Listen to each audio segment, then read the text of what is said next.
Rabbil Alamin ve salatu ve selamu ala eşrefil enbiya'i vel mursalin Nebiyina Muhammedin ve ala alihi ve sahbihi ecma'in. Esselamu aleykum ve rahmetullahi ve berekatuhu. Suyumli kızlarım.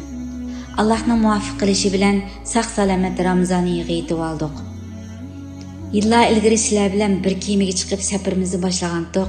Allah hamdlar bo'lsinki, bugunga qadar bu kemida birga menish nasib bo'ldi.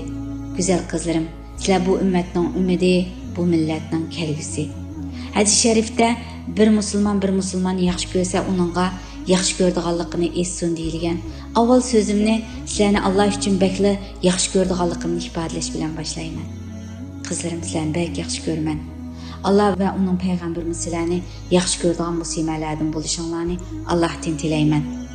Sizlarga bo'lgan bu yaxshi ko'rishim sizlarga eng go'zal va xayrli ishlarni qilishim qo'yindaydi. Shu sababdan bu yil sizlarga hurmatli ustozimiz Ali Tantavi rahimahullahning Ay qizim nomli darslarini taqdim qilmoqchi bo'ldim. Qalbi go'zal, iymon suyar qizlarimizningki bu darsni yoqtirib anglaydiganligiga ishonaman. Hammamizga ma'lum bo'lgandek, Tantavi javharlaridan tanlanma nomli bu kitob vatanimizda har uyda degidek tepildigan, hammalarni yoqtirib o'qiydigan Qur'on hadis asosida yozilgan bir isil asardi. Ana shu kitobi bilan bu ustozni tungandan buyon Ali Tantavi rahimahullahning asarlariga astoydil qaraydigan bo'lib qoldim.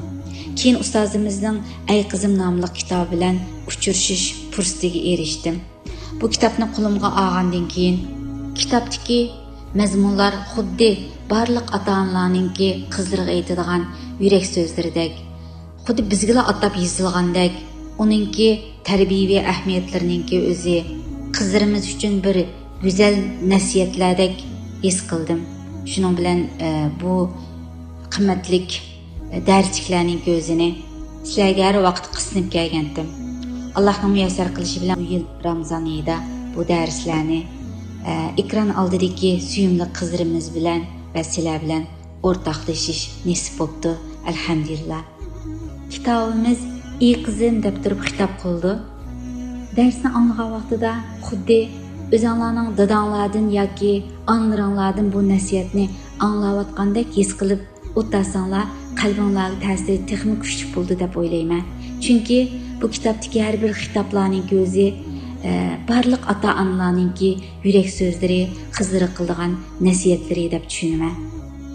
Suriyalik mashhur olim Ali Tantavi rahimahullah 1909-yili Suriyada tug'ilib, 1999-yili Makka mukarramda vafot bo'lgan. U islom olimi uchun nurg'ulg'an qimmatli asarlarni yozib qoldirgan. Uning qimmatli asarlaridan biri bo'lgan Ay qizim bizlarga qadar yetib kelgan bo'lib, dars ilish jarayonida yana burunqi darslarimizga o'xshash xotir qoldirishni unutib qolmanglar qizlar. Endi bu qimmatli nasihatlardan barliq islom olimidagi jumladan millatimiz xonim qizlarini foydalanishga Alloh taolo nasib aylasin.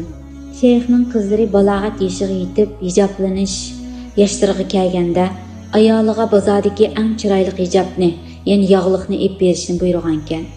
Yog'liqni setib olib kelganda u yog'liqning bahosi shu ustozninki bir oylik maoshidan ko'proq bo'lgan.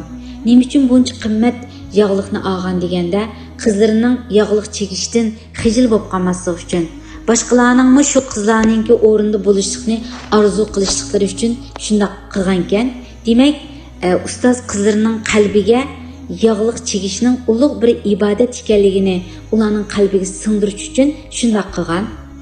Asli shu hijoblarningki o'zi bir parda, u qizlarningki qad-qomatlarini yomon ko'zlardan asrab turdi va qizlarimizningki eng kattoftuqi nima degan vaqtida o'zlarining noz latofatlarini yushurun tutishlarininki o'zi, yana shundoq yushurib ilishininki o'zi eng cho'ng qutuqi desak bo'ldi.